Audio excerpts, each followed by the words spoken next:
ओम नमो भगवते वासुदेवाय नमः। नमस्कार दोस्तों, आप सभी का स्वागत है हमारे यूट्यूब चैनल पावरफुल हिंदू धर्म में। आज हम आप सभी को अनंत चतुर्दशी की व्रत कथा तथा इस कथा को पढ़ने और सुनने से क्या प्राप्ति होती है उसके बारे में आप सभी को बताते हैं। अनंत चतुर्दशी के व्रत का शास्त्र में बहुत ही खास महत्व बताया गया है। अनंत चतुर्दशी पर भगवान विष्णु के अनंत स्वरूप की पूजा होती है और हाथ में 14 गांठों वाला धागा अनंत धागा बांधा जाता है। ऐसे करने से माँ लक्ष्मी भी प्रसन्न होती है और अनंत चतुर्दशी की पूजा में कथा का पाठ करने का बहुत ही महत्व माना गया है। हम आप सभी को इसका कथा और इसका पाठ करके बताते हैं। आइए रसपान कीजिए कथा का। अनंत चतुर्दशी की कथा के अनुसार एक बार महाराज युधिष्ठिर ने राजसूय यज्ञ किया और यज्ञ का मंडप निर्माण बहुत ही सुंदर व अद्भुत रूप से किया गया। उस मंडप में जल की जगह स्थल तो स्थल की जगह जल की भ्रांति होती थी। इससे दुर्योधन एक स्थल को देखकर जल कुंड में जा गिरे। द्रौपदी ने यह देखकर उसका उपहास किया और कहा कि अंधे की संतान भी अंधी ही होती है। इस कटु वचन से दुर्योधन बहुत आहत हुए और इस अपमान का बदला लेने के लिए उसने युधिष्ठिर को धूत अर्थात जुआ खेलने के लिए बुलाया और छल से जीतकर पांडवों को 12 वर्ष का वनवास दे दिया। वन में रहते उन्हें अनेक कष्टों को सहना पड़ा। एक दिन वन में भगवान कृष्ण युधिष्ठिर से मिलने आए। युधिष्ठिर ने उन्हें सब हाल बताया और इस विपदा से निकलने का मार्ग भी पूछा। इस पर भगवान श्री कृष्ण ने उन्हें अनंत चतुर्दशी का व्रत करने को कहा और कहा कि इसे करने से खोया हुआ राज्य भी मिल जाएगा। इस वार्तालाप के बाद श्री कृष्ण जी युधिष्ठिर को एक कथा सुनाते हैं।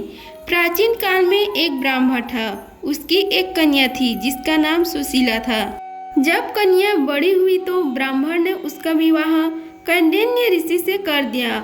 विवाह पश्चात कौंडिन्य ऋषि अपने आश्रम की ओर चल दिए। रास्ते में रात हो गई जिससे वह नदी किनारे आराम करने लगे।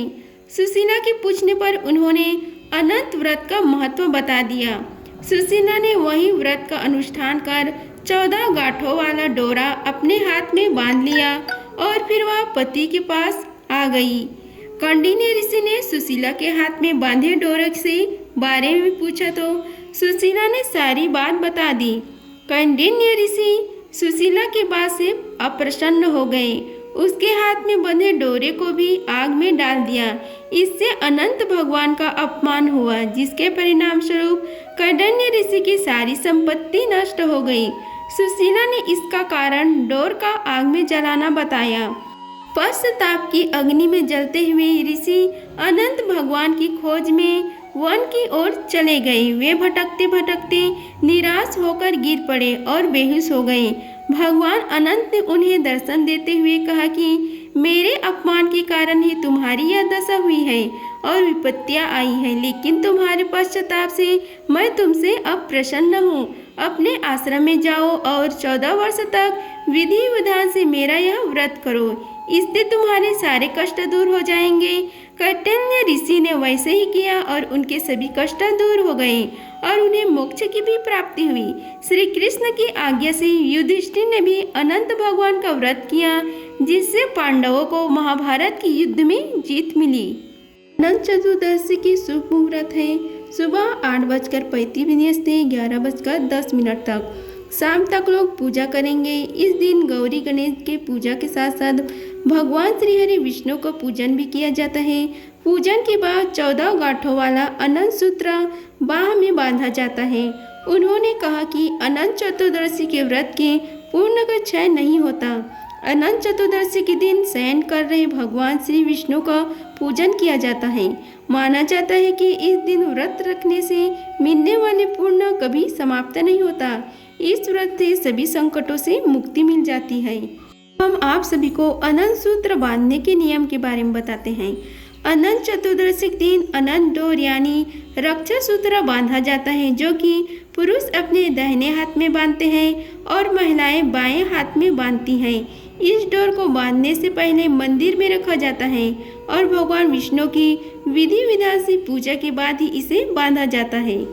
अनंत चतुर्दशी के दिन भगवान गणेश का भी विसर्जन किया जाता है। इसके साथ ही इस दिन अगर जातक कुछ उपाय कर लेते हैं तो जीवन में सभी प्रकार की समस्या समाप्त हो जाती है।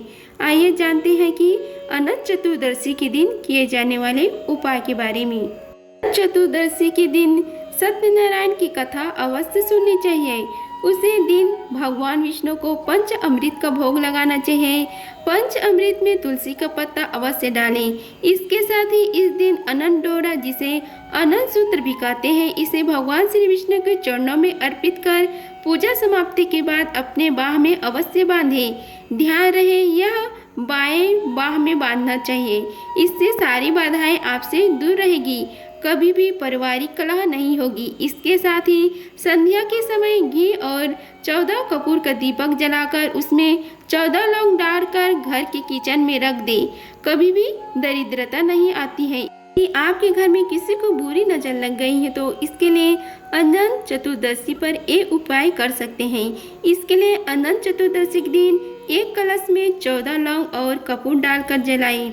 इसके बाद इस कलश को किसी चौराहे पर रख दें।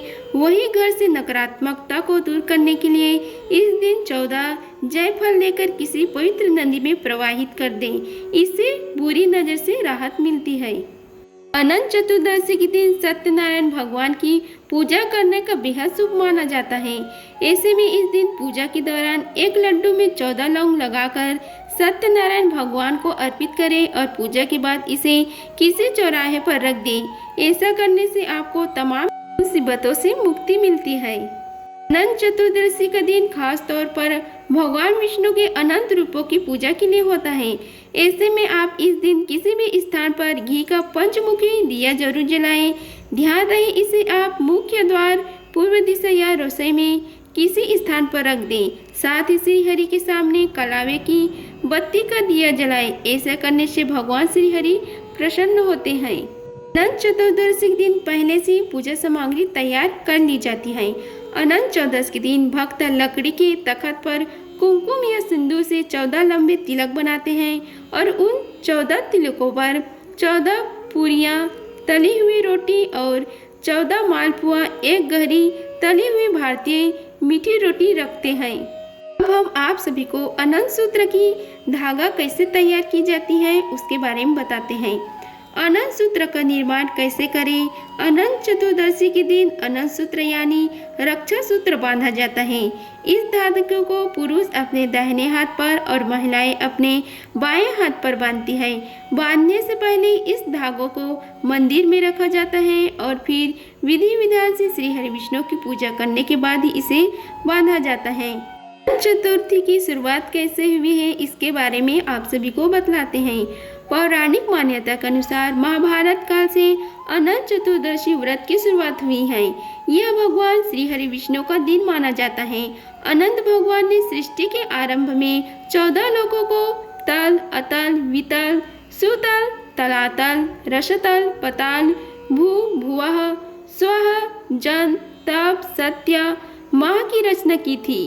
अगर आप सभी को हमारी वीडियो अच्छी लगी होगी तो वीडियो को लाइक कीजिए, चैनल को सब्सक्राइब कीजिए और कमेंट बॉक्स में ओम नमो भगवते वासुदेवाय लिखिए। धन्यवाद। मिलते हैं अगले वीडियो में, तब तक के लिए जय श्री राधे कृष्णा।